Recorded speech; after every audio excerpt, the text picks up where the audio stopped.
नमस्ते दोस्तों। चलिए आज एक टाइम मशीन में बैठते हैं और चलते हैं हजारों साल पीछे। आज हम ये पता लगाने वाले हैं कि पुरानी किताबें और पत्थर से बनी कब्रें हमें उस जमाने के लोगों के बारे में क्या-क्या राज बताती हैं। कभी सोचा है कि आज से लगभग 3,500 साल पहले लोग जीते कैसे थे? उनके पास ना तो इंटरनेट था, ना ही लिखने के लिए कागज। तो फिर उनकी जिंदगी की कहानी हम तक पहुंची कैसे? ये एक बहुत बड़ी पहेली है जिसे आज हम मिलकर सुलझाने की कोशिश करेंगे। तो इस पहेली को सुलझाने के लिए हमारे पास दो मेन सुराग हैं। एक तरफ है वेद जैसी किताबें जो हमें उस वक्त की सोच और उनकी प्रार्थनाओं के बारे में बताती हैं, और दूसरी तरफ है ये खामोश पत्थर मतलब कब्रें जो बिना एक शब्द कहे उस दौर की जिंदगी और मौत की पूरी दास्तां सुना देती हैं। तो चलिए अपनी पड़ताल शुरू करते हैं पहले सुराग से, यानी ऋग्वेद से। देखते हैं कि शब्दों से बनी ये दुनिया आखिर थी कैसी। हमारे 4 वेद हैं, ऋग्वेद, सामवेद, यजुर्वेद और अथर्ववेद। इनमें से सबसे पुराना, सबसे पहला है ऋग्वेद। इसे आज से करीब 3,500 साल पहले रचा गया था। सोचिए, ये दुनिया के सबसे पुराने लिटरेरी सोर्सेज में से एक है। अच्छा, ऋग्वेद के अंदर ना 1,000 से भी ज्यादा प्रार्थनाएं हैं जिन्हें सूक्त कहते हैं।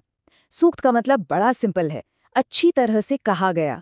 इन प्रार्थनाओं को ऋषियों ने बनाया था, और सबसे मजेदार बात यह है कि सदियों तक इन्हें लिखा नहीं गया, बस सुनकर और याद करके एक पीढ़ी से दूसरी पीढ़ी तक पहुंचाया गया। इन प्रार्थनाओं में 3 देवताओं का जिक्र बार बार आता है, जो उस समय बहुत जरूरी माने जाते थे। पहले हैं अग्नि, यानी आग के देवता। दूसरे हैं इंद्र, जिन्हें एक योद्धा देवता माना जाता था। और तीसरे हैं सोम, जो एक खास पौधा था जिससे एक स्पेशल ड्रिंक बनाई जाती थी। और यहाँ एक बहुत ही दिलचस्प बात है, ऋग्वेद जिस वैदिक संस्कृत में लिखा गया है वो इंडो यूरोपियन भाषा परिवार का हिस्सा है। पता है, इसी परिवार से आज की हिंदी, फारसी, अंग्रेजी और जर्मन जैसी कई भाषाएं निकली हैं। है ना कमाल की बात। ऋग्वेद से हमें उस दौर के समाज का भी अंदाजा मिलता है। देखिए, लोगों को उनके काम के आधार पर ग्रुप्स में बांटा गया था। पुरोहित, जिन्हें कभी कभी ब्राह्मण भी कहा जाता था, वो पूजा पाठ और यज्ञ करते थे।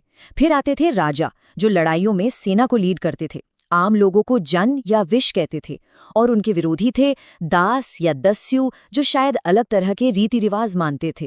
लेकिन एक बात गांठ बांध लीजिए, ऋग्वेद का राजा आज के राजाओं जैसा बिल्कुल नहीं था। ना तो उनके बड़े बड़े महल थे, ना ही कोई परमानेंट सेना। वो लोगों से कोई रेगुलर टैक्स भी नहीं लेते थे। उन्हें उनकी बहादुरी और काबिलियत के लिए चुना जाता था, और उनका मुख्य काम अपने कबीले को लड़ाइयों में लीड करना होता था। तो ये तो थी किताबों की कहानी, लेकिन जैसा कि हमने शुरू में कहा था, कहानी का एक और पहलू बाकी है। एक और दास्तां है जो उसी दौर में पत्थरों में दफन हो रही थी। अब रुख करते हैं हमारी दूसरे सुराग की तरफ।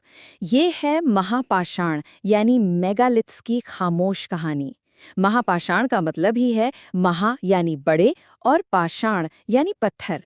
ये जो बड़े बड़े पत्थर दिख रहे हैं ना, ये असल में कब्रें हैं, जिन्हें मेगालिथ्स कहते हैं। इन्हें बनाने का चलन लगभग 3,000 साल पहले शुरू हुआ था। ये दक्कन, दक्षिण भारत और कश्मीर जैसे इलाकों में पाए जाते हैं। तो जब आर्कियोलॉजिस्ट्स ने इन कब्रों को खोदा तो उन्हें कंकालों के साथ साथ काफी कुछ मिला। काले और लाल रंग के मिट्टी के बर्तन, लोहे के औजार और हथियार, घोड़ों के कंकाल, और यहाँ तक के पत्थर और सोने के गहने भी। ये सारी चीजें हमें उनकी जिंदगी और मौत के बाद की दुनिया के बारे में उनके विश्वास पर जरूरी सुराख देती हैं। इन औजारों को जरा ध्यान से देखिए। ये सब लोहे के बने हैं। इन कब्रों में कुल्हाड़ी से लेकर खंजर तक लोहे का खूब इस्तेमाल हुआ है, और ये उस जमाने की एक बहुत बड़ी टेक्नोलॉजिकल एडवांसमेंट थी, एक असली गेम चेंजर। यहाँ एक प्रो टिप याद रखिएगा, लोहे का इस्तेमाल एक बहुत बड़ा टेक्नोलॉजिकल लीप था। इससे पहले की हड़प्पा सभ्यता मुख्य रूप से कांसे का इस्तेमाल करती थी, लोहे का नहीं। तो इन कब्रों से हमें भारतीय उपमहाद्वीप में लौह युग यानी आयरन एज की शुरुआत के पक्के सबूत मिलते हैं। ये कब्रें हमें समाज में मौजूद भेदभाव के बारे में भी बताती हैं। जैसे ब्रह्मगिरी में एक कब्र से 33 सोने के मनके, शंख और कई कीमती चीजें मिली, जबकि दूसरी कब्रों में सिर्फ कुछ मिट्टी के बर्तन थे। इससे साफ जाहिर होता है कि समाज में कुछ लोग ज्यादा अमीर या ज्यादा महत्वपूर्ण थे, जैसे कोई सरदार, और कुछ आम लोग थे। चलिए अब एक स्पेसिफिक केस स्टडी देखते हैं इनाम गांव की, ताकि हम उस समय की जिंदगी को और करीब से समझ सकें। इनाम गांव में लोग आज से 3600 से 2700 साल पहले रहा करते थे। यहाँ दफनाने के रीति रिवाज काफी अनोखे थे। बड़ों को अक्सर घर के अंदर ही दफना दिया जाता था।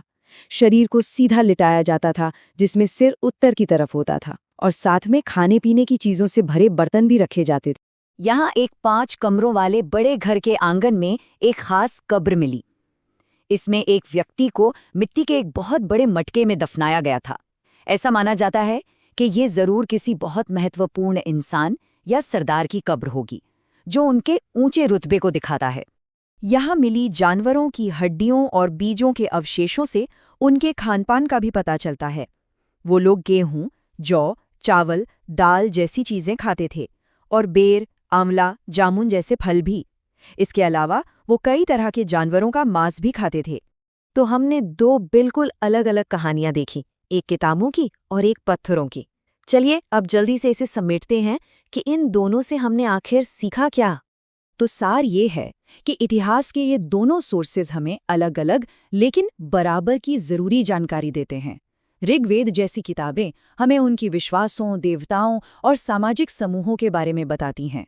वहीं महापाषाण की कब्रें हमें मृत्यु के बाद के जीवन में उनके विश्वास, सामाजिक ऊंच नीच और लोहे जैसी तकनीक के इस्तेमाल के ठोस सबूत देती हैं।